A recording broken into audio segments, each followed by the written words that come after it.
اعوذ باللہ من الشیطان الرجیم، بسم اللہ الرحمن الرحیم۔ تمام دیکھنے اور سننے والوں کو السلام علیکم۔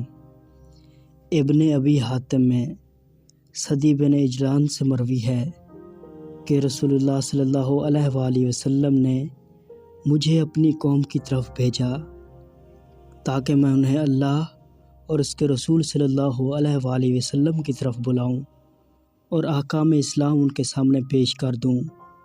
وہاں پہنچ کر میں اپنے کام میں مشغول ہو گیا۔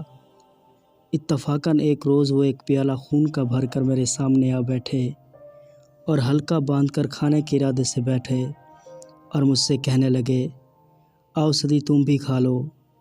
میں نے کہا، تم غضب کر رہے ہو، میں تو ان کے پاس سے آ رہا ہوں جو اس کا کھانا ہم سب پر حرام کرتے ہیں۔ تب تو وہ سب کے سب میری طرف متوجہ ہو گئے اور کہا، پوری بات کہو۔ تو میں نے یہ آیت پڑھ کر سنا دی۔ ترجمہ: تم پر مردار حرام کیا گیا ہے اور خون اور خنزیر کا گوشت اور جو اللہ کے سوا دوسرے کے نام پر مشہور کیا گیا ہو۔ صدی بیان کرتے ہیں، میں وہاں بہت دنوں تک رہا اور انہیں پیغام اسلام پہنچاتا رہا، لیکن وہ سب ایمان نہ لائے۔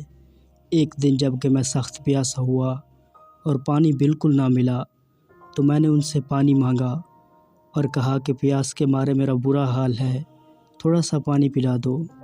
لیکن کسی نے مجھے پانی نہ دیا، بلکہ کہا، ہم تو تجھے یوں ہی تڑپا تڑپا کر پیاسا ماریں گے۔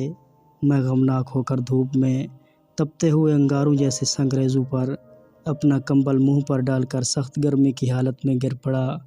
اتفاقاً میری آنکھ لگ گئی تو خواب میں دیکھتا ہوں ایک شخص میرے لیے بہترین جام لیے ہوئے اور اس میں بہترین خوش ذائقہ مزیدار پینے کی چیز لیے ہوئے میرے پاس آیا اور جام میرے ہاتھ میں دے دیا۔ میں نے خوب پیٹ بھر کر اس میں سے پیا، وہیں آنکھ کھل گئی تو اللہ کی قسم مجھے مطلق پیاس نہ تھی، بلکہ اس کے بعد سے لے کر آج تک مجھے کبھی پیاس کی تکلیف ہوئی ہی نہیں، بلکہ یوں کہنا چاہیے کہ پیاس ہی نہیں لگی۔ یہ لوگ میرے جاگنے کے بعد آپس میں کہنے لگے، آخر یہ تمہاری قوم کا سردار ہے، تمہارا مہمان بن کر آیا ہے، اتنی بے رخی ٹھیک نہیں کہ ایک گھونٹ پانی بھی ہم اسے نہ دیں۔ چنانچہ اب یہ لوگ میرے پاس کچھ لے آئے۔ میں نے کہا، اب مجھے کوئی حاجت نہیں ہے، میرے رب نے مجھے کھلا پلا دیا ہے۔ یہ کہہ کر میں نے انہیں اپنا بھرا ہوا پیٹ دکھایا۔ اس کرامت کو دیکھ کر وہ سب کے سب مسلمان ہو گئے۔